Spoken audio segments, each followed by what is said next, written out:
ভাই, আমার নাম ফয়জাল ঠাকুর, আমি একজন স্টুডেন্ট। উপরের ঘরে যীশু খ্রিস্ট এসেছিলেন আত্মার রূপ নিয়ে, এতে কি প্রমাণ হয় না তিনি মারা গিয়ে পুনরুত্থিত হয়েছিলেন? ভাই, আপনি প্রশ্ন করলেন যে যীশু খ্রিস্ট নাকি তখন আত্মার রূপ নিয়ে এসেছিলেন সেই উপরের ঘরে। এটাই প্রমাণ করে যে তিনি মারা গিয়ে পুনরুত্থিত হয়েছেন।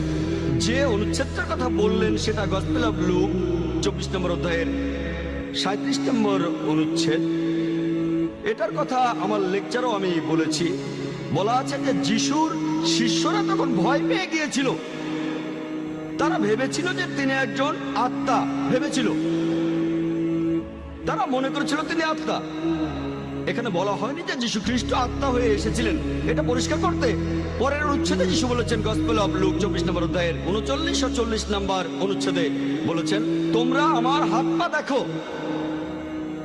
এটা তো আমি নিজেই, আমাকে স্পর্শ করে দেখো, কারণ আত্মার রক্ত মাংসে শরীর থাকে না। এখানে যিশুর শিষ্যরা তারাই আসলে ভুল ভেবেছিল যে তিনি আত্মা। এই ব্যাপারটা যিশুই পরে পরিষ্কার করে দিলেন যে দেখো, আমার হাত দেখো, আমার পা দেখো, তাহলে তোমরা বুঝতে পারবে যে আমি আত্মা নই।